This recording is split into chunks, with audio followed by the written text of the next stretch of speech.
Hina Kalimantan, backingan Edi Mulyadi dibongkar, tak main-main ternyata. Tidak bisa orang di Indonesia ini, di negara hukum ini berbuat seenaknya, menyinggung perasaan orang, menyakiti hati orang. Kita semuanya harus taat dengan hukum. Tidak ada orang di Indonesia yang kebal hukum. Jadi hal hukum harus ditegakkan. Karena kemarahan ini bukan kemarahan seorang dua orang, seluruh Pulau Kalimantan.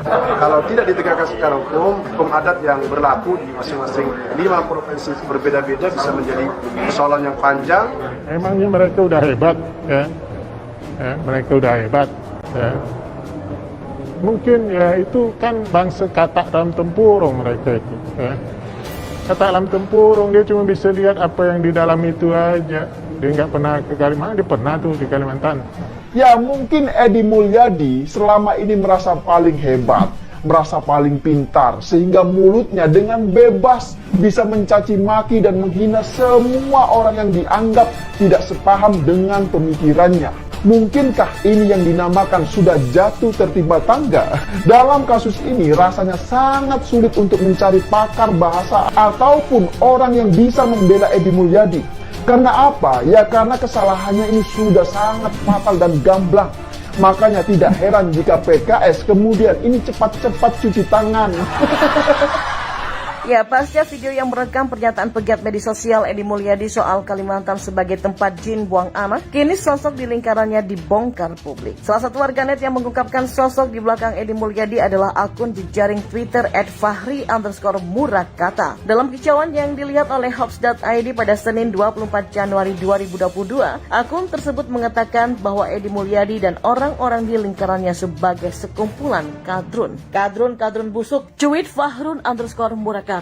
Kemudian dia membagikan sebuah foto orang-orang yang berada di sekitar Edi Mulyadi lengkap dengan penjelasannya. Ormas terlarang di sekitar Edi Mulyadi. Waspada bahaya laten PKS FPI HTI, bunyi sebuah kalimat dalam gambar yang dibagikan. Terlihat dalam gambar yang diunggah sejumlah nama disebut terafiliasi PKS, FPI hingga HTI. Adapun nama-nama tersebut adalah Ahmad Khozinuddin yang merupakan Direktur HTI, pengacara FPI, pengacara Rizik dan anggota PA 212. Selanjutnya ada nama yang belakangnya hangat diperbincangkan, yakni Edi Mulyadi. Dia disebut sebagai caleg PKS yang gagal, ketua aksi Tauhid 212 hingga simpatisan FPI dan HTI. Terakhir ada sosok Azam Khan yang juga menggemparkan publik karena menghina Kalimantan dengan menyebut monyet. Azam Khan dalam narasi itu dideskripsikan sebagai pengacara FPI, pengacara Rizik, simpatisan HTI dan juga anggota PA 212. Akibat nafsu kebenciannya yang kebablasan, kader PKS yang pernah gagal lolos di legislatif kini harus mengalami masalah besar. Ya, Edi Mulyadi yang mendadak jadi ustadz karena masuk dalam barisan PKS sudah jelas ikut berjualan agama demi mendapatkan kue-kue kekuasaan. Apa yang Edi Mulyadi perbuat itulah yang ia tuai. Inilah rumus sunatullah yang sebenarnya. Si Edi Mulyadi benar-benar blunder. Mulutnya yang gak bisa direm itu sok merasa paling benar, merasa paling memperjuangkan hak-hak rakyat. Nyatanya itu semua cuman karena melampiaskan sakit hatinya. Pasalnya ketika ibu kota negara pindah, maka gangguan demo sudah tidak terasa lagi, dan itu sedikit lega bagi pemerintahan pusat. Beda halnya ketika ibu kota masih ada di Jakarta, maka demo 212 telah membuat kebisingan, dan karena itulah pula biaya untuk mengurusi demo-demo itu juga membengkak. Padahal biaya yang sebegitu banyaknya bisa diarahkan untuk pembangunan, untuk membangun basis-basis pendidikan yang berideologi Pancasila, membangun infrastruktur tol langit sehingga Indonesia benar-benar siap menghadapi tantangan dunia yang akan berubah sedemikian cepatnya. Makhluk-makhluk kadrun memang masih nyaman berada dalam gua yang gelap. Para kadrun masih senang dan hobi jualan agama sehingga akan ketinggalan jauh dengan perkembangan dunia yang begitu cepat. Maka karena itulah kebenaran yang diyakininya dan sudah kadaluarsa atau sebenarnya bukan kebenaran yang disuarakan tidak mengalami perubahan atau tidak update. Para kadrun masih sibuk dengan mengkafir-kafirkan dan membid'ahkan. Masih sibuk dengan penampilan budaya Arab yang disebutnya Islami. Padahal Abu Lahab pun pakaiannya Arab. Dan para politisi kadrun seperti si Edi Mulyadi ini pun merasa paling benar,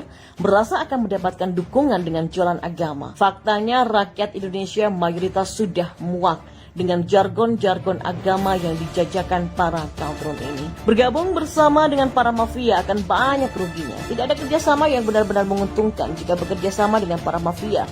yang ada hanya menjadi tumbal atau akan dibuang begitu saja. Nah, si Edi Mulyadi yang blunder pun akhirnya dibuang dan tidak diakui oleh PKS. Padahal jelas-jelas si Edi ini lama sekali di PKS ya. Jadi PKS ini ibarat cicak yang memotong ekornya sendiri. Nah, itulah para bajingan yang biadab kan, dan sadisnya agama dijadikan alat untuk merusak negara ini. Memang PKS sangat perlu diwaspadai, karena itu sangat tepat dan benar apa yang dikatakan oleh salah seorang profesor bahwa PKS ini adalah komunis berbaju agama. Sadis kan? Karena terlalu pedenya si Edi Mulyadi soal ketidaksetujuannya ibu kota negara dipindahkan ke Kalimantan, ia pun mengeluarkan pernyataan yang malah menghina Prabowo dan parahnya malah menghina suku Kalimantan dengan menyatakan bahwa Kalimantan adalah tempat jin buang anak. Bayangkan orang yang mengaku ustadz bisa bicara begini di zaman yang sudah akan mengerah kepada metaverse, malah masih membuat fiksi yang dijadikan kebenaran mutlak. Beginilah para kadrun mengeluarkan kata-kata yang sangat goblok, mulut yang rocos terus merasa paling benar, padahal isinya cuma tai, sampah dan kotoran yang sangat bau benci. Mulutnya memang perlu disumpel pakai kotoran juga. Tokoh adat Dayak Balikpapan, May Christie mengatakan, ucapan yang dilontarkan Edi tidak hanya menyakiti perasaan suku Dayak, namun seluruh warga Kalimantan. Benar-benar parah si Edi ini. Tidak ada intelektualitas dalam dirinya, tapi merasa mewakili rakyat dan umat Islam. Kampret dah, pet. Hanya kebencian yang akhirnya akan membuatnya kesulitan sendiri. Begitulah orang-orang yang sombong dengan arogan, apalagi mengatasnamakan rakyat tetapi ternyata menyakiti rakyat. Bagaimana? Apa maunya? Edi sudah kalap ketika ibu kota negara ini pindah, sebab ia adalah pentolan GNPF atau termasuk dalam barisan 212 yang gemar demo. Dari demo itulah para gerombolan ini mendapat fulus untuk membiayai hidupnya yang mewah mungkin. Biasanya ketika kenyamanan seseorang sudah terganggu, ia akan ngerocos nggak karuan. Jengkel, dongkol, dan sakit hati syahwatnya meronta-ronta karena sudah tak mendapatkan kemanjaan lagi dari aksi-aksi nyinyir dan demo. Edi Mulyadi jelas-jelas PKS, dan PKS adalah yang tidak setuju ibu kota negara ini pindah. Maka ketika Hidayat Nur Wahid tidak mengakui si Edi, ini jelas tak ada gunanya.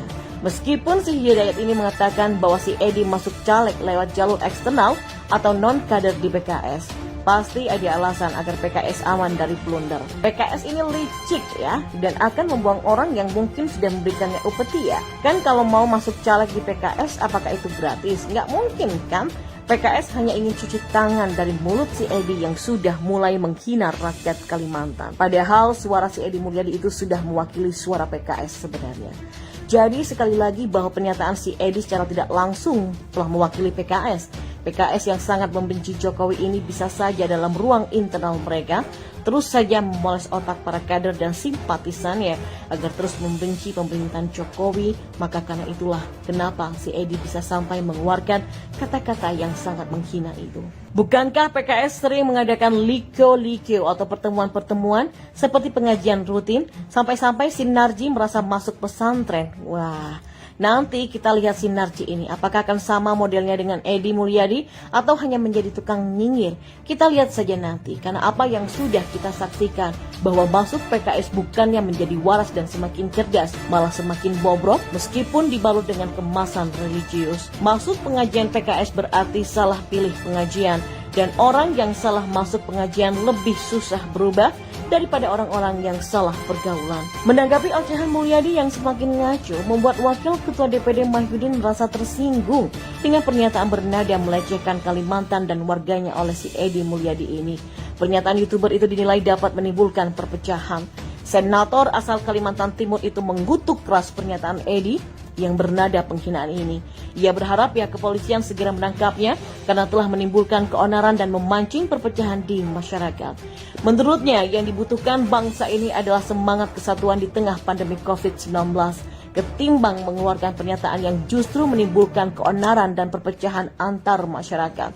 Apalagi pernyataan itu menurutnya tidak dilandasi oleh pengetahuan yang memadai mengenai Kalimantan dan juga masyarakatnya. Maka lebih baik kurangi pernyataan yang menimbulkan perpecahan. Dan tak sampai di situ saja, pernyataan Edi Mulyadi yang diduga menghina warga Kalimantan itu pun juga disayangkan oleh anggota Komite 3 DPD RI Hasan Basri.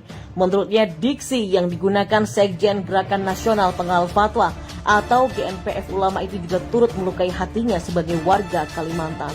Bagi senator asal Kalimantan Utara ini, cara penolakan Edi Mahyudi pada pemindahan ibu kota baru tidaklah elok, sebab yang bersangkutan juga turut menyinggung, bahkan terkesan menghina lokasi tempat ibu kota baru didirikan.